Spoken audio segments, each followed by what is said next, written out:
So, about to start this podcast again.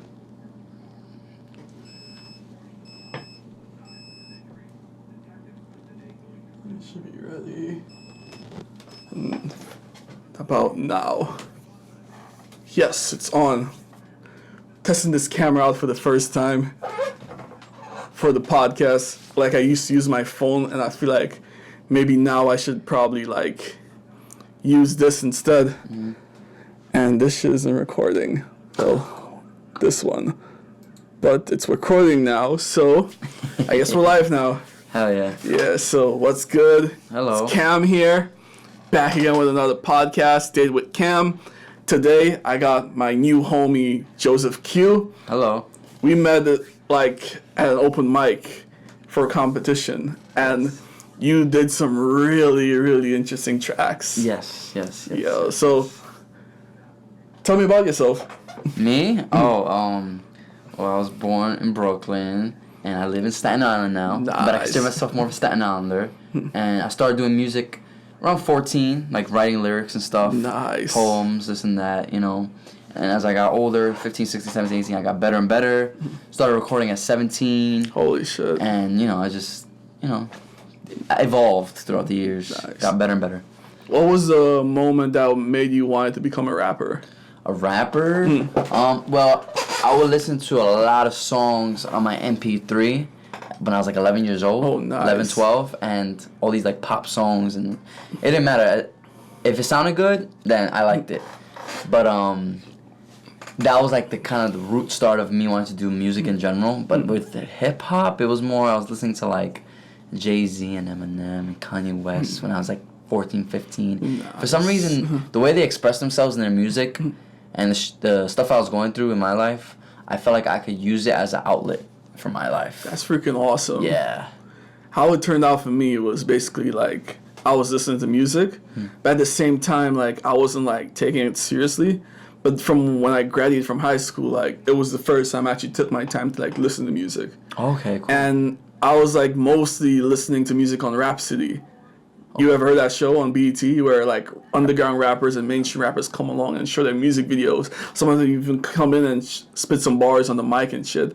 And at the time I was writing poems, but when I kept watching it over and over again every day, I got addicted to it. Nice. And I was like, maybe I could do it too. And then when I did it, I was whack as shit, but I kept going and going and going, and eventually it's damn, I want to do this. Yeah, we all start bad, but just like everything, Yeah. And what made how supportive are your parents? Very supportive. Nice. Very supportive. Sometimes they tell me things that I don't want to hear. Most of the time, they get it. They get it, They get that, I have a dream and want to chase it, Nice. What can I lose, Yeah, it's crazy because the way how my parents work, the reason why I do music now is because they made me do it. Yeah? Yeah, oh, shit. I was I used to be into computers and shit, and I was doing audio engineering, I was doing computer designs and all kind of shit, and at one point I started to hate it because the teachers was picking on me. Even the principal was in. I was like, holy shit, what the fuck is happening? What did I do to deserve all this? First I have to deal with the classmates, then my teacher, then the principal. And at that point, I went to the bathroom and cried and shit. I called my mom and I told yo, I want to drop out of this shit. And she was like, no, just keep doing that shit. And I did. I passed. They still haven't given my certificate. I should sue their asses by now. High school? No, it's a trade school. Trade school. Okay. Yeah. Cool. And when I moved to New York, right, because I'm from Trinidad. Yeah. And I wasn't really sure what I wanted to do. I told my mom, I'll go back and do computers. She's like, no, you're not. You're gonna go to IAR and do music from now on. Nice. And that shit was yo, that shit put me in a whole new different mindset because I'm doing what I actually like. Because I used to love computers, but now I kind of hate it now because of the experiences, what happened to me, and it's I lost interest in it completely. Nice. It's funny because we both went to IAR. I know, right? When I found out, I was like, what? Yeah. You just graduated before it closed down, too. Yeah, I was the last graduating class, December 2017. Holy shit. That shit was insane. But what you said about the mindset thing, it's totally real. Because when you're around an environment that everybody has is learning the same thing, and everybody's bouncing off of different ideas, it gets you in that mindset of like, I could do all this stuff, it's legit. A lot of people, I understand when people are like, oh, they don't want to go to college, they just want to do their thing and start their business, and I understand that, but there's certain trade schools like that one, and like you can learn so much at such a little amount of time, and it's like, it's a good boost for you, I know, right? And and despite like being in an environment where you meet the same people, you also get exposed to different kinds of people. Yes. Like, I didn't start listening to metal until I went there. Because I had so many friends who listened to metal or into bands. Yes. And it's like, yo, why did I never, like, paid attention to this before? Yeah. And I've got to see so many styles and so many genres and so many different people who do different things, who I still keep in contact with to this day. Yeah, that school is very good with... It actually helped me with my networking muscle, because like before I was very shy. I was like, oh no, I don't want to do really open mics. Even though I was doing open mics since high school, but not a lot. But when I joined, and then we had like this thing every Friday, or every other Friday, I don't remember, where we performed on the little stage. You remember that room, right? Yep. The little stage, and we perform. And I did a few songs that were good, a few that were bad. But, it was more of like a practice. The whole school was like a practice run for like the outside world of the industry. That's why I loved it so much. And that's the thing where when you first start off like making music and shit, it's not going to be as great at first. No. Like even for me, like before I rebranded the Cammy-Kun, all of my old fans who know me as Luffy Sky, they still listen to my music, but I'm listening to my old music and I cringe. Like even Limited Options Part 1, which is like the first project I dropped after I rebranded. Even though at that point it was my best work, I still go back to it and listen to it and be like, oh, this shit has so many flaws in it. Is when I dropped Limited Options 2 last December. That's where the first time in my life where I could actually listen to my songs and not cringe. So it was like a process, basically. Yeah. Basically, like, before I rebranded, I did, like, 3 projects. And this is, like, my second one. It's like, yo, I'm getting closer to the sound. So if you're an artist, like, just remember you have to keep growing all the time. Yes. You gotta also, like, make way to accept criticism. Like, if someone tells you, like, oh, you should do this more, or you should change a bar because it sounds... the way you say it sounds weird, pay attention to that. Like, not every comment is a hater. No, not at all. To me, there's a difference between constructive criticism and hating criticism. Constructive is like when you criticize my song, but you have a reason to. Like you said, there's certain things about it's weird and off, and I'm okay with that, But the hating criticism, like you criticize without any detail. Like, you fucking suck, bro. Yeah. Get the fuck out of here. Yeah. Like, bro, that energy, that shit turns me off. It does. I've been through it way too many times. Like, it's just ridiculous, But there's a way to counter that, though, sometimes. Yeah. All you gotta do is, like, if someone says, oh, this fucking sucks, just tell them, ask them why. And sometimes they'll tell you why, and it's like, they'll respect you. Yeah. Even, like, online. I remember a time I did a blog video on Facebook, and some guy came on and told me, yo, you look mad gay as shit. And I told him, yo, bring that ass and we'll see who's gay. And then, yo, he started dying because he knew I was being sarcastic. And he was like, yo, I'm going to be a fan of you from now on. What? Yeah. You just did a whole 180. Yeah. Wow. Like, some people just want to be give this much hate on purpose to, like, get attention from you. And it's like when you give them attention, it's like they don't know what to do with it. That's insane. Like, if you rip them apart, they'll try to expose you. But if you come to them with, like, funny or something with love, it's like they make a whole 180. Yeah. Like, that shit. And you gotta be witty, too. Yeah, you gotta be really witty with it. Yeah. That's how you convert people. But, like, what if they say, oh, your shit's trash? Say, thanks for the feedback and hope you like the next one. Oh, okay. And sometimes I thought you were gonna say something clever, like, oh, let me take out the trash. I don't know. I don't know. Yeah, I could do that too, but I usually say that shit, and it's like people like, okay, I'll stick around. Okay. Yeah. Yeah, I don't. Another thing I want to talk about online with this is that Okay, on Instagram, when you promote stuff, and this is not just me or people I know, this is like big brands too, businesses. For some reason, when you promote on Instagram, you get hate comments automatically. Do you get what I mean? Mm-hmm. Like, I'll put like maybe like a few dollars, maybe like $20, $30, don't matter. And I'll always get just hate comments. That's insane. I've never seen that before. But it's not just me. It's literally everybody who posts advertising on Instagram gets hate comments. That's insane. Every single person. Like, only hate comments or some? Like, mostly hate comments. Holy shit, that like, never happened to me before. You know the advertisements you see when you scroll down? Yep. You look at the comments, guarantee there's 90% of them hate comments. Holy shit. All the time.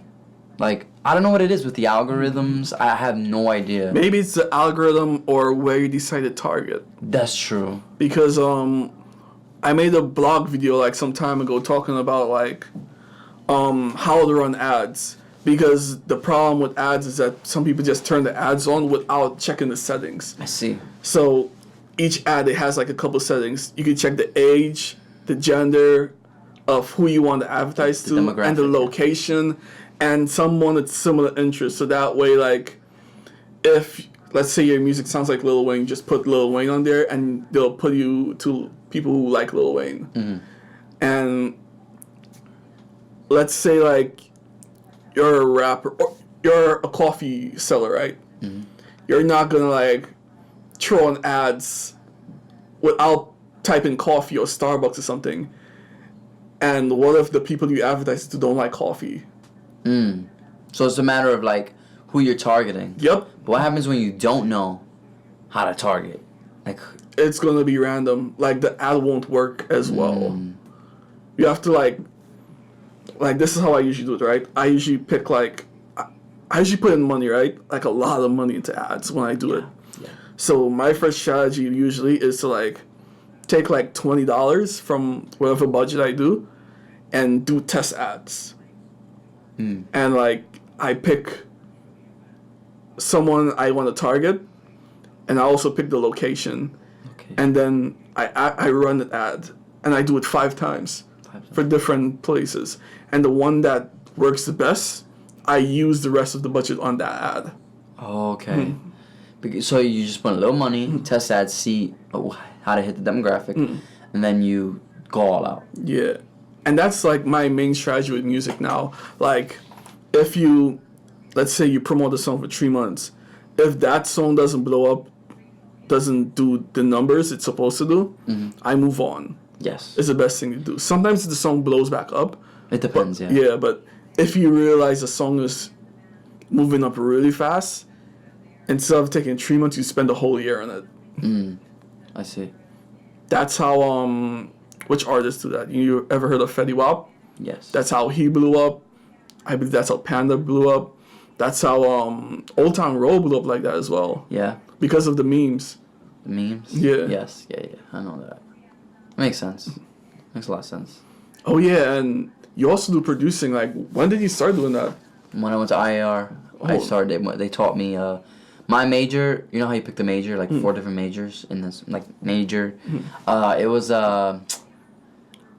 music production class, and they taught me how to produce on Pro Tools. Nice. And but I took that knowledge and put it into Logic Pro X, and I just do Logic. Nice. You know, Pro Tools I don't really use, just Logic, record with Logic, this and that. You know, yeah. Yeah, that's the same shit what happened to me. But I was gonna go to Logic, but I went to Ableton.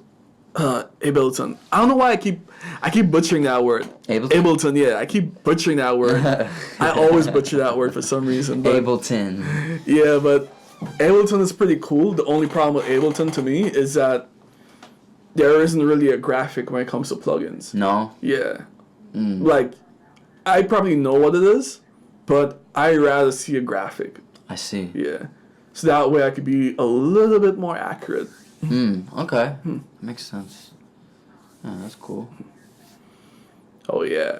And you're also into geek culture too, right? A little bit. Just a little bit. I wouldn't consider myself a geek. I would consider myself a nerd, but not full blown, like a little bit. A little bit of a nerd. You know, I still have like, you know, games that I used to play as a teenager, as a kid, and I still play. Nice. You know, like Call of Duty, I play Kingdom Hearts. Love that shit. I play. What else I play from? I can't think of anything right now. But yeah, but I play a bunch of games. Like I have an Xbox. You know, it's fun to play. Nice. You know. And I just got my Switch recently, so I'm just like, I already told myself like a couple years ago that I'm gonna go back into gaming. Yeah. And it's like, yo, got the Switch. It's Nice. gonna be fun from now on. Like, as soon as I'm not working on mixing, I'm just gonna play games for a little bit, then go back to it. That's what I do. I do that. I mix or I record. And if I'm stuck or I have ear fatigue, I play games. Maybe like an hour, maybe more. Yeah. Because it gets addicting. And I've been playing Battlefield 3 a lot recently too. That game is like old. 2011 came out. Holy shit. It's so good still. It's better than Battlefield 4, Battlefield 5. I'll tell you. And Battlefield 1 is better than all those games. Oh man. It's awesome. I used to Anyway, play Battlefield 2. Battlefield 2. Yeah, Oh, for the PC, right? Yeah. That shit was insane. Yeah, that's one of the best ones. I never played it, but yeah, Battlefield 3 is my like teenagehood. I love that game. Yo. Yeah. But yeah, like I was saying, like I'll play games and then I'll go back to making music, you know, and I'll come back. But some reason about playing video games, it stimulates your mind. It makes you just makes your mind flow. It does. It does. I don't know what it is. It's just, I don't know. It's just awesome. All right. Hell yeah. Like I heard, like video games actually help you. Actually helps you like from depression and shit. It does. Yes. Especially Tetris for some reason. I heard Tetris, yeah. Helps depression? Yeah. Probably puzzle games in general help depression. Yeah. That's cool. Like I heard that's proven like some days ago I heard about it. I was like, what? Well, I know video games in general help depression. Like when I play Call of Duty or Battlefield, all my worries and stress, they go away. When I'm getting a kill streak or I'm in a jet and you know. But there are some people like who go through depression and they play video games, but the video game is more of a distraction than a help. So when they put the video games away, they go straight back into being depressed immediately. I think it depends. I feel like people who play video games like a lot, so like every single day for like 13 hours, 14 hours, I feel like it don't affect them as much because the dopamine receptors in your mind, they will be used up more. So that's why I play video games not every day, but when I play maybe 3-4 hours, and that's when the feel goodness comes in. I guess that explains like what happened to me as a child because I played video games a lot. Yeah, and if you play so much, the depression is gonna come back because your dopamine, your happiness is gonna still be. It's gonna go away, you know, because you're so used to it. Yeah, it's like anything. It's like getting resistant. Yeah. Oh shit. Even with anything. Anything, true. Think of anything that makes you feel good, like think of candy. Like if you're eating candy and you eat a Hershey's bar for like 30 days in a row, after a while you get sick of it. That's because your brain's used to the same taste. They want something new. You know, that's how dopamine comes out. You know what I mean? Oh shit. Yeah. That's insane, bro. Makes a lot of sense. Yo. Yeah. And last night, we were talking about creepypastas, and I was like, yo. Hell yeah.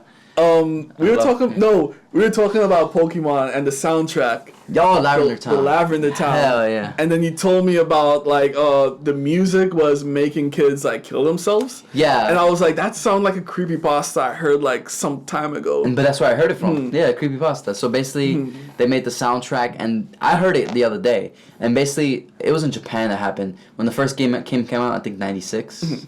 The frequencies of Lavender Town were so high, but for some reason, this probably could be explained. That kids were killing themselves. Holy shit. Literally just killing themselves. Like hanging themselves, throwing themselves off buildings. It's weird. That shit is insane. So for the American release, they redid it. Fuck. And they redistributed it in Japan too. Damn. Yeah. I heard like so many creepypastas when it comes to Pokemon usually use Lavender Town. But the craziest one I've heard was a game called I believe Pokemon Black. Like not the official game, but there's another one called Pokemon Black. It's like the Game Boy, right? Yeah. Something? Yeah. I heard it's basically... The cover is just all black, like a black, right? Nah, it's basically, you know in Lavender Town, right? Yeah. There's the ghost Pokemon. Yes. They have to get the Silph Scope to see... Well, basically, you start the game off with that as a Pokemon. What? And you always win. You always win? Yeah, you always win. Because they can't hurt you. Yeah, they can't hurt you. That's cool. I think attacks, it has like some really messed up moves, and in the end of the game, like when you beat the game, it goes into a time skip where you as the character is old, and the Pokemon and that ghost comes and haunts you and kills you. What? That shit is insane. Damn. But it's the which game is it? Red and Blue? Yeah, it's Red and Blue. But and you beat the Elite Four. Yeah. And that. Oh wow. That's cool. I know, right? Yeah. That shit is scary, but it's so freaking cool Wow. because I really love creepypastas. I love watching horror stuff like all the Same. time. I love horror. Like I've never been like that. I've always hated horror stuff. But when I started watching like YouTubers play horror games and how like exciting it was, like I don't know, I just got into like horror movies and like horror like creepypastas, you know. When I got into horror movies and shit, before that, like I used to like go through a lot of nightmares and shit. And yeah, I used to have a lot of nightmares for like no reason. Because you're watching the movies? Nah, not from the movies, No? like in general. Okay. And I instinctively started lucid dreaming. Like I didn't know what it was until like I was like 16 or some shit. How was it? How was the lucid dreaming? Like What happened? Like I remember like one time where I was running from something and I was trapped, and then I just jumped, and I jumped really, really high, and I got away. I was like, yo, what the hell? I thought this was a dream. Why am I winning for once? I was like, oh, this is a dream. You were aware that it was a dream? I was like, yo, this is a dream. Oh, that's... And I started flying. I started doing whatever I want. Were you scared? Hell yeah, I was scared. But then when I kept doing it, it's like, it was the most fun shit ever. Like it felt real life? Yeah. Like a video game? Yeah. Something like that. Wow. And then ever since, like, horror movies don't do shit to me. Really? Because you Yeah. went through lucid dreaming? Yeah. That Like- makes a lot of sense. Like, when I get horror movies, when I get a bad dream, it's like I instantly go into, like, lucid mode. And I actually fight back against the dream, so it's, like, easy. When's the last time you lucid dreamed? What's crazy is ever since I moved to America, Yeah. I've gotten so busy that it's like I forgot how to do it. You forgot how to do it? Yeah. Damn. Wow. But when the first time I figured out like what I was doing was when I visited New York, and that time Shark Boy and Lava Girl came out, Oh, yeah. and the main character, like, he made up those characters from a lucid dream Yeah. so they could protect him from the nightmares. Wow. And I was like, yo, wait, is that what was happening to me all this time? I was like, damn. That is so cool. And I could probably get back to it, but all I need is a dream journal, because that's what he was using in the movie too. He was using a dream journal to write everything down that he dreams, and he goes to sleep, and then he dreams exactly that. Wow, okay. Wow, that's amazing. All right. Like I've been like into like the dream world and stuff, like astral projection. I'm scared of that shit. And whatnot. I don't want to do it, but it's interesting to me. It's interesting, you know? but I don't want to fucking do it. You just fly wherever, you know. But Like, I've seen too many horror movies of what happens, like, if you astral project. There's gonna be like some evil spirits like waiting just to snatch your body while you're gone. and you get possessed. Yeah. Is that really like a thing that happens? It's probably a thing in Trinidad, where I'm from. Like, there's always these spiritual shit that happens all the time. So I know for sure, like, that could happen if I try. That makes, because your spirit is leaving your body, and eventually you come back, but then there's something like a wait for you. Interesting. Not even that, like, if something goes into your body while you're away, you can't even go back into your body. Not at all. So now you're forced to stay outside. You're just floating around. That is something else. That is scary as shit to me. Wow. That's the only reason why I don't even want to do that shit. Astral project. Wow. Like, it's cool when I saw it in Jackie Chan Adventures. You know that shit, right? No, I never seen The them. sheep, there's a sheep talisman. It makes you astral project. And I think there was an episode where someone astral project and they went inside the body and took it over. What? Yeah, I was like, yo. Oh no. I'm gonna look up stories about that, like real life stories. I want to see if that has happened. Wow, that's scary. So are you into like? You're into like psychedelics? I'm interested. You are interested? I'm interested. Yeah. Like, I always want to try LSD and DMT, but Ooh. I'm scared of shit. But Yeah. my homies who I ask about it, they always tell me, like, yo, if you're ever going to do those drugs, make sure you go to a professional. What do you mean? So they can like guide you. A professional, like a professional, like Yeah. Like person someone who knows how to do it. Yeah. Mm. And someone who can guide you like along the way. The trip. Yeah. Yeah, I've never done none of those drugs. I don't want to, but like I said, it's just it's interesting to me to read about. You know what I mean? Like to see how other people have done it. You know. Nice. Yeah, I like that world of like trippiness. The weed is pretty good. Yeah, I like weed. That's pretty good. I like weed. I used to hate weed. Me too. Because I one time somebody gave me K2 when I was 16. I tripped balls for like 5 minutes. Yo. And since then I hated weed, but I got back recently into it, maybe like a few years ago, like when I was in IAR, and I got back into it, and it was awesome. That's crazy because IAR was the first time I ever smoked weed. Yeah? Yeah. Wow. Yeah. Like they like those. Washington kids Square like, Park. Yo. Washington Square Park is Weed Park of New York City. I'm telling you. And I was on 420. I know, right? When I was smoking, like it was amazing. Like they were like, "Oh, I'm gonna make you smoke." I'm like, "No, you're not." And eventually, like, I gave in, and I was like, "Yo, what the fuck?" Oof. Damn. Yeah. And what's crazy is I don't even smoke like often. I only do it once in a blue moon. What? Like, I don't know. Like, I could do it, but it's like I'm not addicted to it. Some people can't live without that shit. Yeah. I haven't done it in a while, but it's nice. Yo, you ever tried an edible though? No, I don't want to. Yo. I haven't even smoked the whole blunt by myself. Yo, same. Or a joint. So imagine what a brownie would do to me. Oh my god. Shaq. He told me, yeah. He gave me an edible. Like, if there's one thing I could give advice about is if you're having an edible, make sure you have nothing to do for the next day or probably the day after that. You still tripping the next day? No, you'll be high for days. Yeah? The high stays on you. Why? Why? I think it's the raw form, that's why. Hmm. Like, when I ate the edible Shaq gave me, I was high for like 3 days straight. 3 days? Yeah. Ah. Did you work? Did you have to work? Or Nah, I was off. Like, because I knew. So you just laid down? Yeah. It must have felt nice, though. Hell yeah. It's like paradise in a way. Like, you're just so relaxed. But at the same time, I want to do shit. So it's like, oh my god, what the fuck? Ah, damn. Like, after a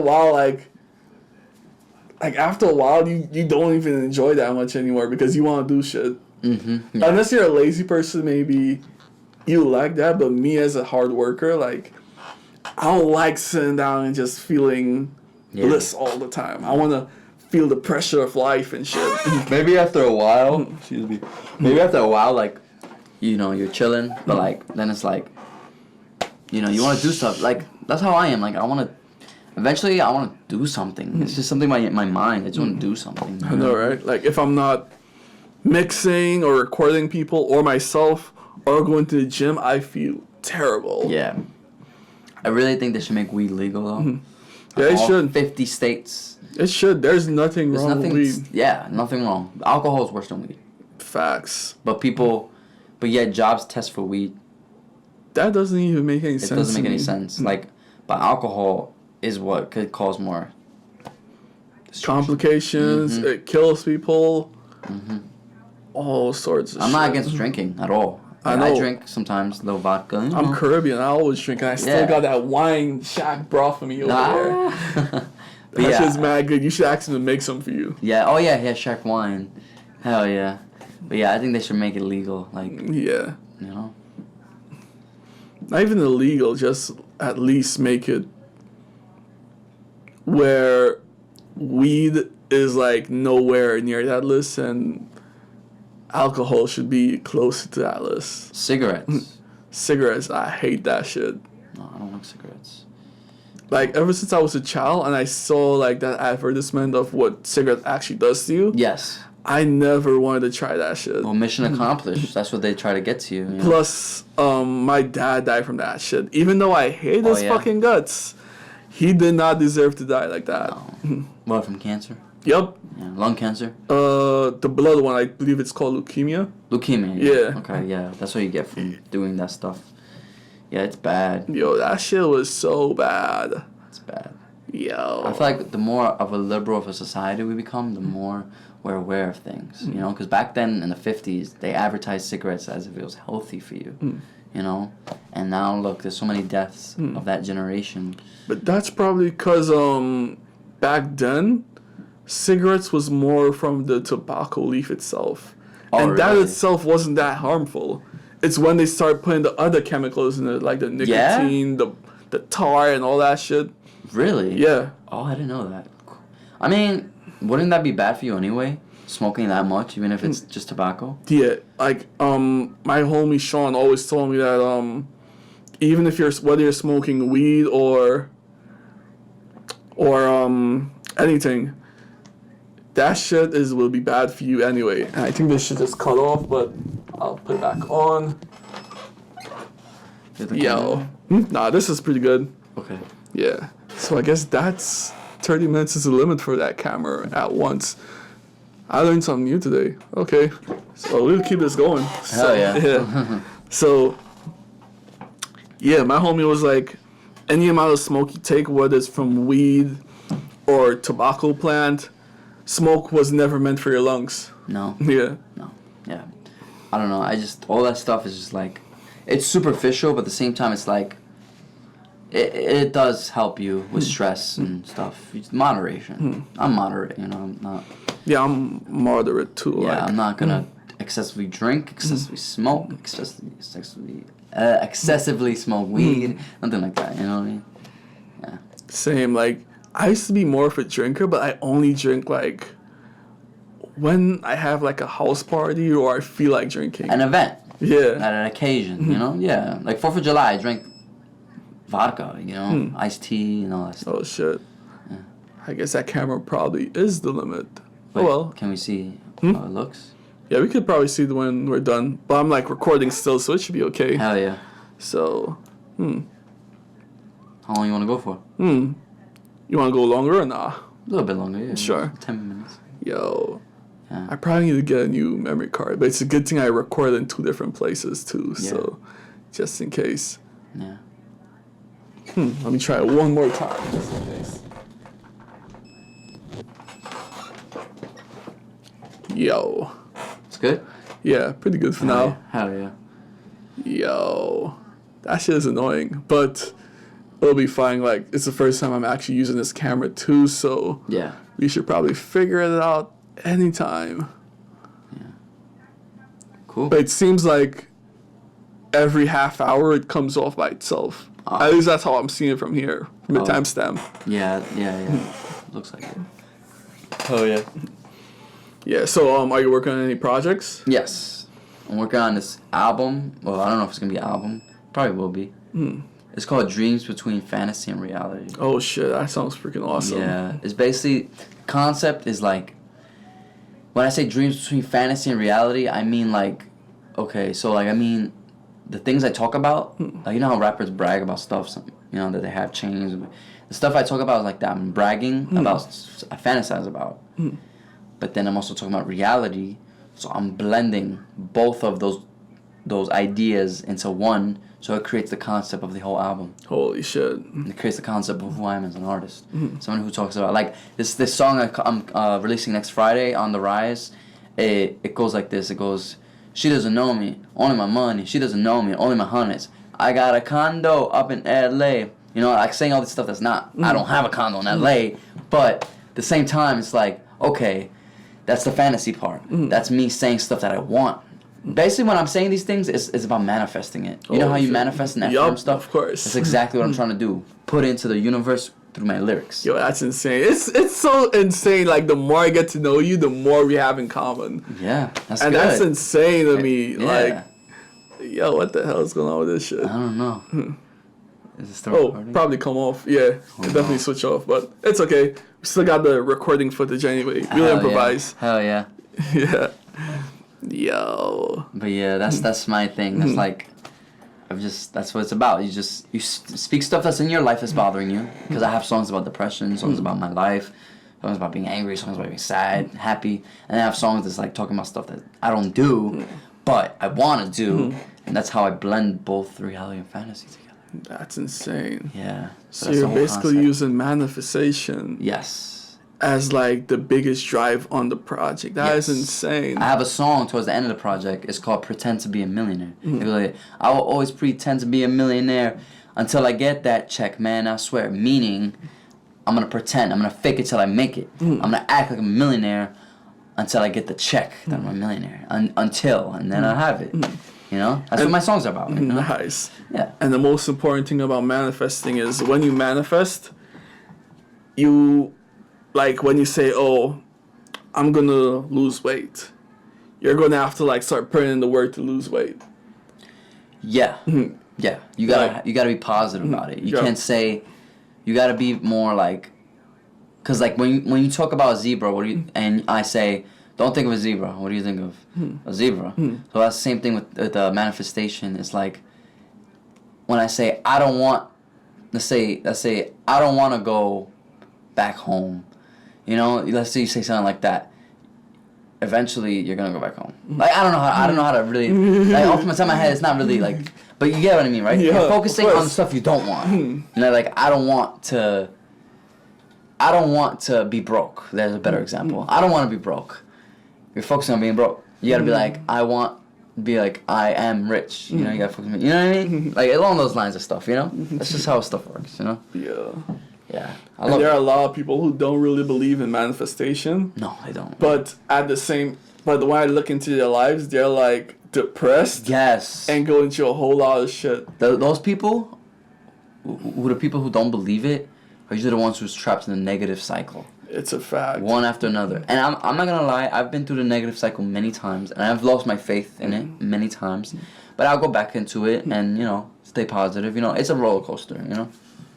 Yeah, that's how it was like with me too. Like, I seen so many people who are stuck in depression. And I was like that too. But when I didn't have friends yet, and I finally started making friends, we became friends off of camaraderie based off our depression. But then when I got tired of being depressed all the time, I started like manifesting and getting help. And it's like when you're taking care of yourself, those same people just looked at you and you're like, yo, why are you doing this for? You're gonna die anyway. And it's like, yo, I'm getting better. I want you to get better too. And it's like, they don't want to get better. And that shit is way annoying. And it came to the point where I have to separate myself from those people. Because what you say and how you think about yourself controls like your whole life. Your whole life. And it doesn't even control just your life, but it also controls like everyone else around you as well. Like, I can't even hang out with like negative people anymore. No. Like, when you hang out with negative people, for some reason, it affects you. Like, I didn't notice this until like one time I was in a recording session and my phone was ringing. And it was like a homie of mine who wanted to talk to me about some shit. He always complains, but it's like he wanted to talk to me. And it's like, I don't have time for this right now. But I just muted my phone, continued the session. I turned my phone back on. He left me a whole bunch of notes like cursing me out. And he was telling me, oh, I'm not there for you. Ever since you got in this positive vibes, you're not there for me anymore. And it's like, bro, I'm working. And after I listened to all of the messages that he sent me, I felt so tired and unmotivated, I didn't even want to do the session anymore. His negativity drained you. Yeah, it drained my battery completely. Yeah. And I was like, yo, what the hell? That's why you gotta shield yourself from the energy vampires. Like, I can't stay around those people anymore. Like, and even like, if they are homie and you're negative, at some point, you have to tell them, yo, you gotta stop this shit, bro. Yeah. I had that almost my whole life, hanging out with negative people. People who just, like, you know, not even picked on me, just like, they saw me as like the one who was like striving while they were just doing the same shit. And so like I was their target because I was going further than they were in life. Shit. And it happens, you know, everybody has that circle of friends that they think you're your friends and they're not. That's why I say strangers are better friends than friends are. Yo, that's insane. I saw a video like recently, not recently, but like a month ago, where it says that the people who know you the reason why they don't support you is because you're the light and you shine so bright that they get blinded by it. Like, they can't see you for who you are. But the stranger who's far away, he could see you clearly and he'll appreciate the light that you are. Ah, I see. I get the metaphor. Wow, that's damn, that's a good metaphor. I know, right? Well, yeah, I mean, I get it, like, in terms of, like, okay, you guys are all friends, and then somebody has, like, this dream, and they're doing their own thing, and envy comes into play, jealousy, hatred, and it gets crazy, you know, and I've been through it, too, you know. Same. And I'm the light, you know, not that I hate nobody, you know. And the only thing that's more scary than the hate is the people who just don't believe in you at all. Like, oof, yeah, I hate it goes back to, like, the light thing where they don't even, like, it's family, too. yeah, family, too. They don't even see, like, what's going on. Like, if they only knew that 5 years later, let's say something big happens, they'll be like, yo. They'll be like, oh, yeah, he was my best friend. Yeah. He was like, oh, that was my bro. And then girls that you talk to that, like, reject you, they'll be like, oh, yeah, we dated. Bullshit. Bullshit. Bullshit. Bullshit. or your best friends will be like, or your former friends will be like, oh, yeah, me and him, you know, we was good pals, you know. Yeah, get out of here. You got Hollywood. That's what they say. They tell you sell out, you're Hollywood. First of all. You're too good for me. Yeah. And guess what? I am. I'll tell them I am. So, I know if you're in my shoes, you're the same thing. So instead of focusing on me, just follow your own path. Maybe you'll be more successful than me. Of course. You know, it's all about the mindset. It's also the same reason that holds people back.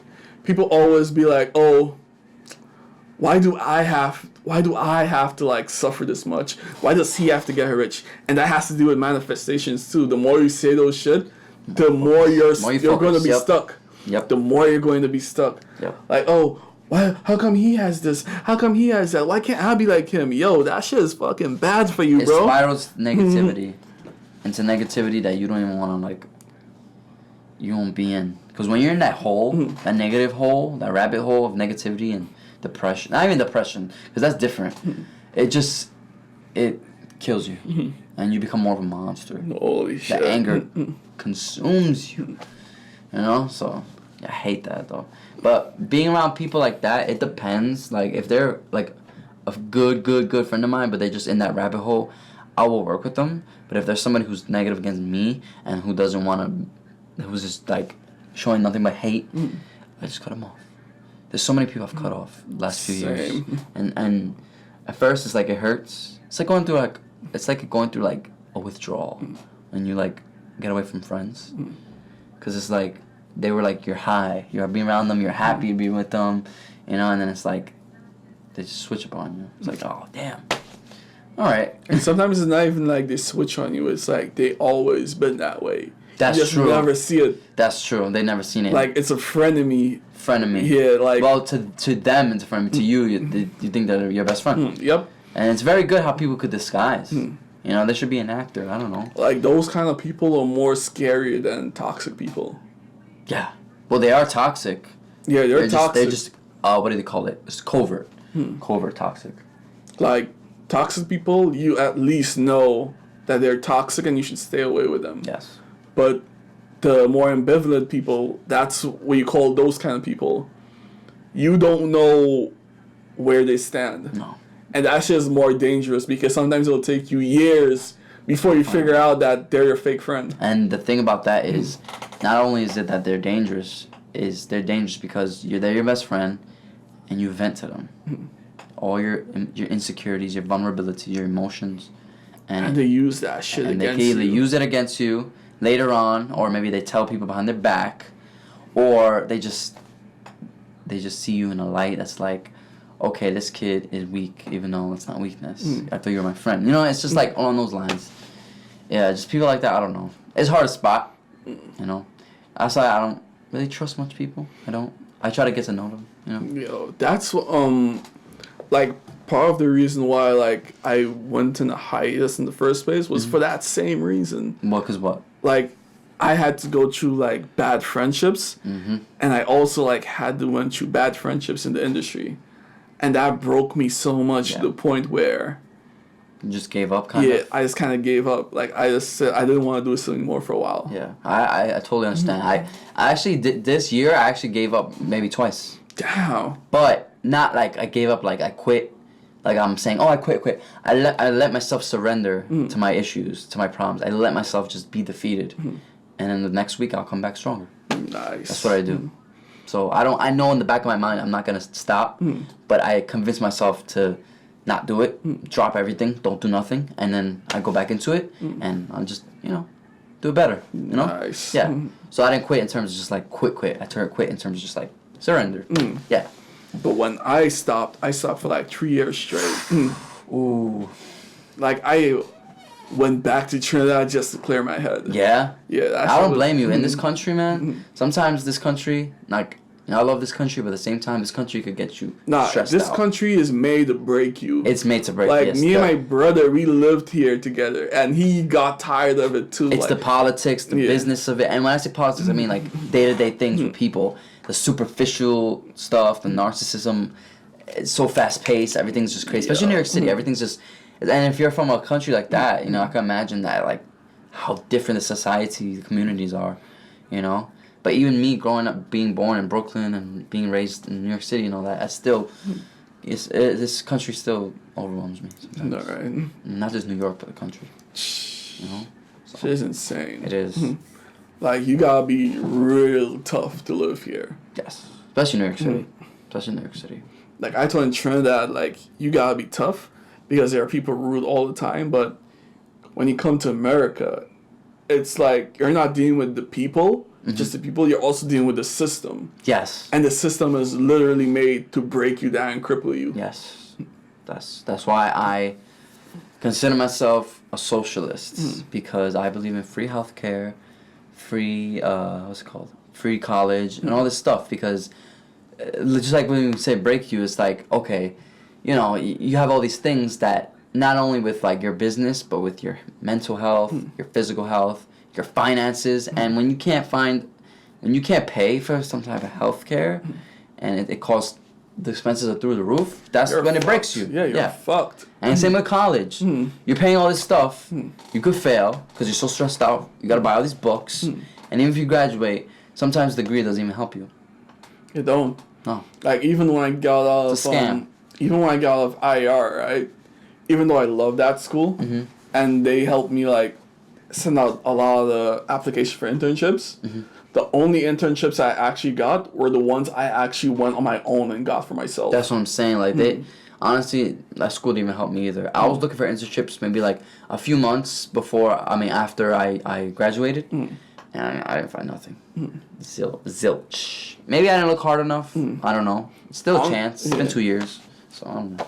Like the only call I got was from what they did was from Daddy's House. You know that studio? In Manhattan. It's from P Diddy's it's P Diddy's studio. Manhattan, right? Yeah. Yeah, I think so. Yeah, I didn't got that job, but that was the only call I got out of like Did over you go? 100. Yeah, I went, but I didn't got it.